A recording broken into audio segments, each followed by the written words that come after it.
I just saw a thumbnail on YouTube, another one of those sort of positive calls to arms, this time by Anthony Hopkins. It was obviously a soundbite from something he'd said, but the headline was, "Wake up and live." And in it, Anthony basically just tries to motivate people in a very theatrical way. Wake up and live. It's that kind of seize the day idea. And I was thinking, well, it's easy to say that, isn't it? Wake up and live. But what direction do you go? Where do you go? Which way? North, south, east, west? It's very difficult to say, isn't it?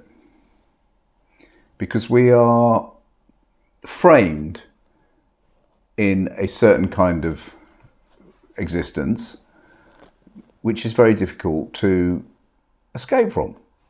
No matter what our dreams are, no matter what our aspirations, we can see them in our mind's eye. But I'm afraid that Anthony Hopkins simply saying wake up and live isn't really going to help very much. We're just like frightened rabbits in headlights. How do we get where we want to go? What are the risks involved? What are we going to sacrifice? You can't just go scuttling off.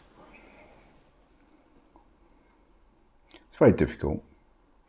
So, how does this relate to the fact that we have a dead world rising? Well, my concept, if you like, is that not long ago, it was possible to take the risk of being alive in the world.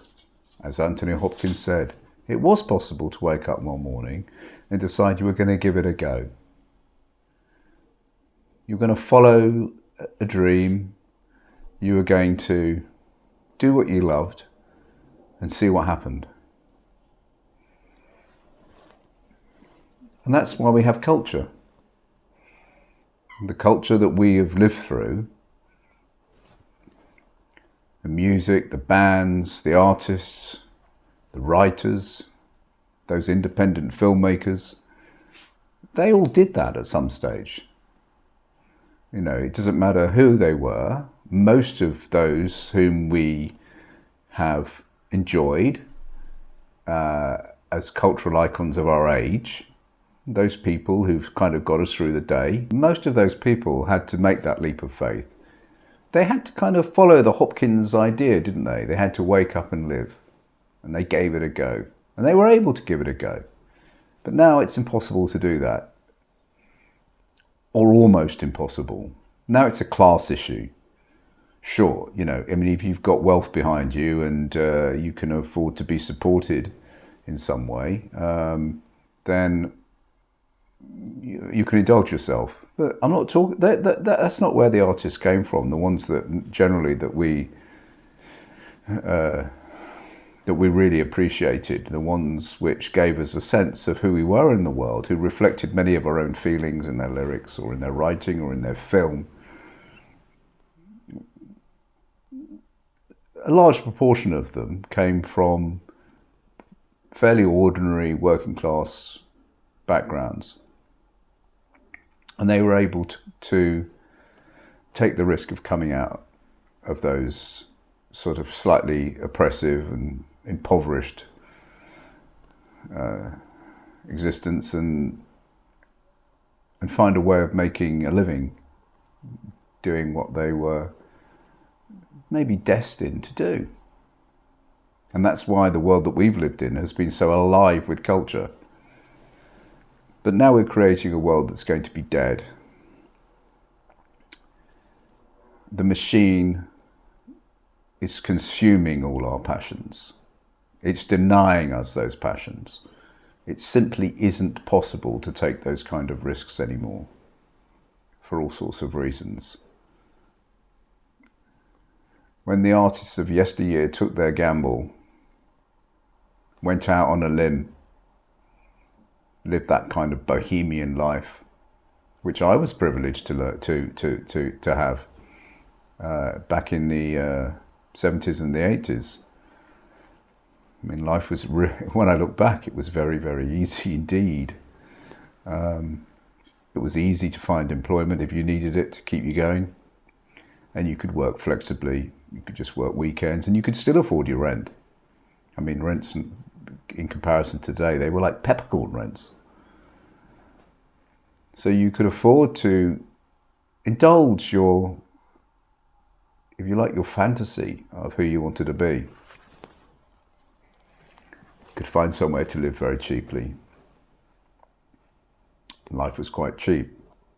And if it didn't work out, you could re-enter the system quite easily. The system wasn't a brutal system. There was jobs in warehouses, there were jobs in factories, and there were jobs in offices. It depended what kind of person you were, but it was all there. It's all gone now, all gone. So you can't indulge those fantasies anymore unless you want to take an enormous risk, unless you want serious pain and suffering, and if you want to be completely sidelined.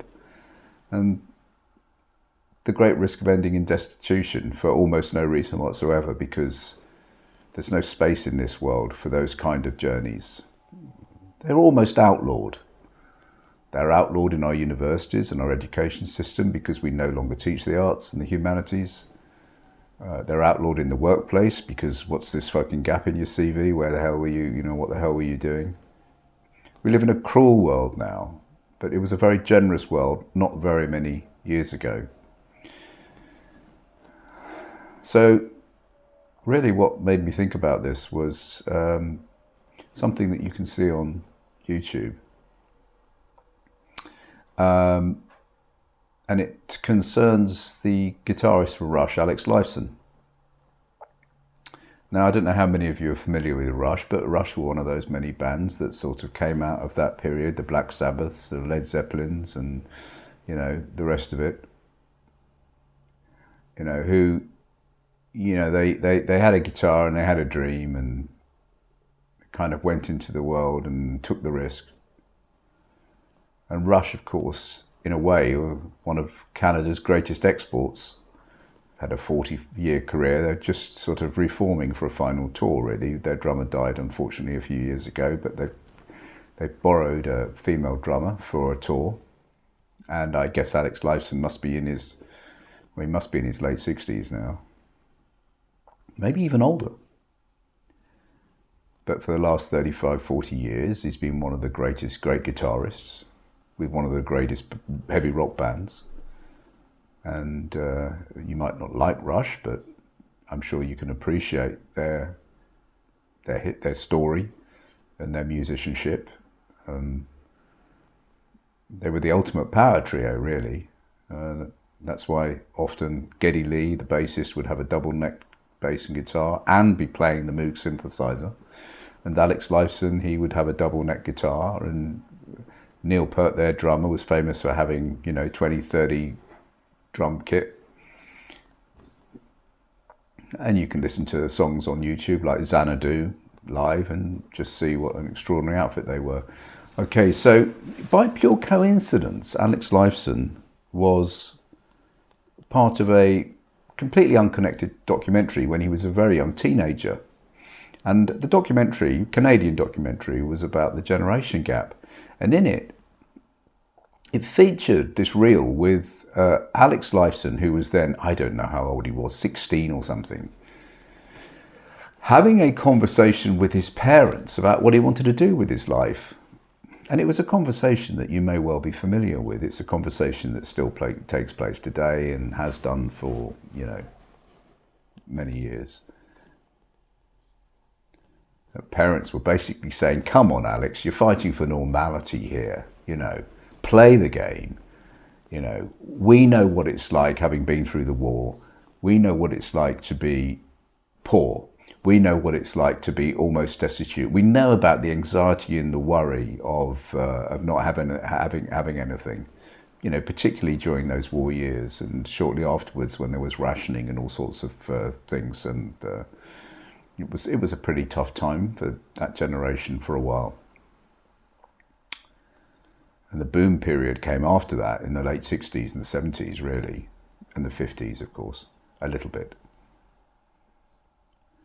And they're saying to Alex, they're saying the sort of things that Woody Allen's parents said to him, because that was also documented. Not in this documentary, but elsewhere. Put the guitar down, or in Woody Allen's case, stop pretending to be funny, and get a proper job, become a doctor, become a lawyer, become a civil engineer. And Alex's parents were almost pleading with him. They were very, very worried about Alex because Alex wanted to be a guitarist. He wanted to make his life in music, and he was prepared to do anything to stay in music. They said it's a hell of a risk.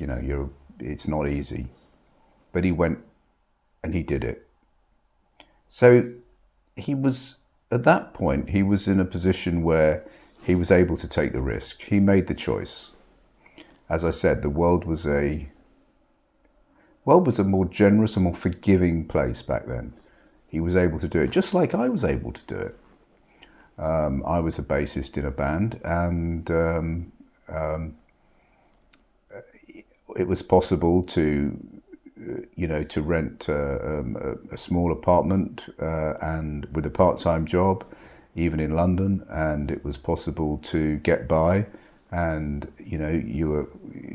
there were venues for gigs, and you got paid your 50 quid or something. And you could kind of forge. You could certainly give it a go. I mean, it would be virtually impossible to do that now. The world just isn't built for that. I mean, even back then, the government had a thing called the Enterprise Allowance, which some of you might know, which was where they doubled your unemployment benefit if you had an idea for some kind of entrepreneurial pursuit. And many of my friends decided that they would be guitar teachers, or that they could be drum teachers. And so it gave you the freedom. You get double unemployment for 1 year in order to pursue some creative output. Imagine that now, in these punitive times where the point of the welfare system is to humiliate, punish, and basically terrorize poor people into, getting the next job on the Amazon warehouse floor. So it was very different times. And of course, Alex, he did his own thing, just like members of Black Sabbath did their own thing, or, just like sort of, Jimmy Page was able to, although he had a middle-class upbringing, he was still able to kind of indulge that dream. How many thousands, hundreds of thousands, who could have done the same thing now, who could do the same thing now, actually say to themselves, it's just not worth the risk. It's hard enough trying to get a bloody courgette on the table, with courgettes being €1.50 each. I mean, let alone, spinning off at a tangent from this machine and finding myself living in a doorway, with a guitar in my hand. And it's the same. Obviously music is my thing, but I'm also interested in film and the independent filmmakers, and how they can't get funding anymore. Nobody reads the books. Nobody wants to publish exciting new authors because they can't guarantee money.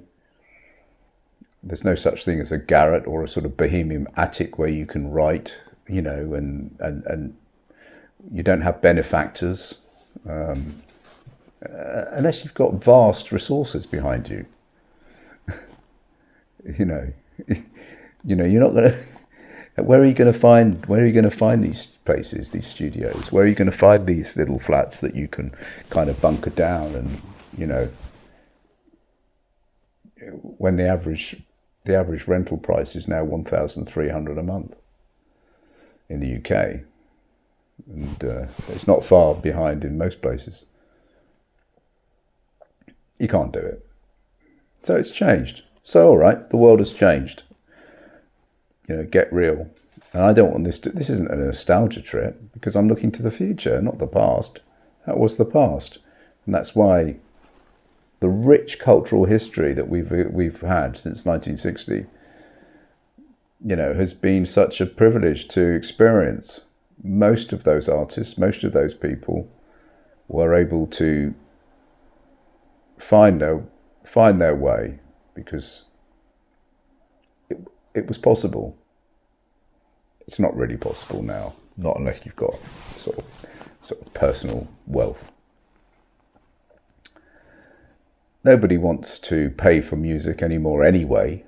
Nobody wants to fund your independent movie. So what is the future? Well, welcome to the machine in its entirety. As I've said before, the fuel to the economic fire, we will contribute to that. But where is the future artist going to come from? It's going to be a dead planet, isn't it? It's going to be a dead zone. Yeah, of course, we'll be fed AI music. We're already being fed AI music, computerized music. We know that. We know that people don't pay for music anymore.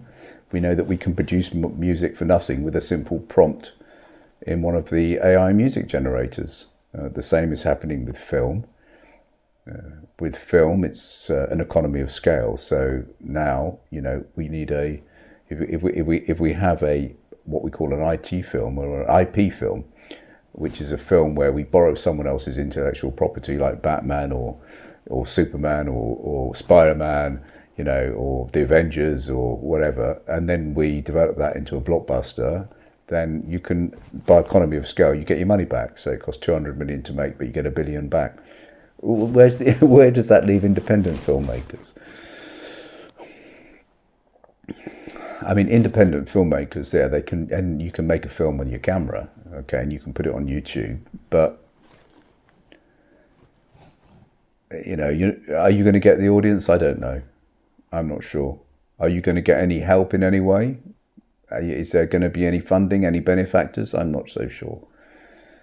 And as for writers, I mean, the number of writers who make money now is on the fingers of two hands in the UK. And most writers, 95%, 99% of writers actually they do other jobs. There's no money in writing anymore.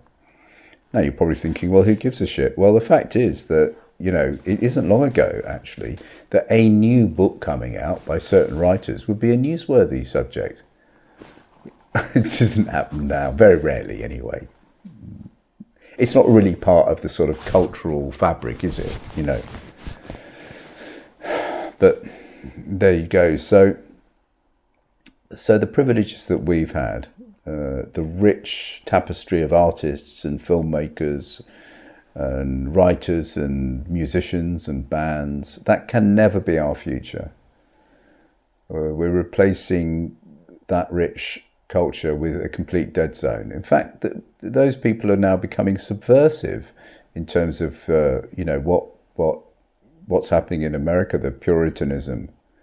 It's now considered to be sort of almost anti-American to do anything, or anti-British to try and do anything that's kind of outside of the normal kind of job where you are contributing in some way to the machine of economics.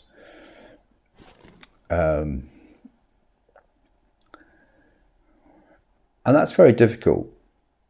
So the Alex Lifeson of today, can you imagine? They've got the impulse, they've got the desire, they've got something inside of them. And how are they going to release it? How are they going to express it?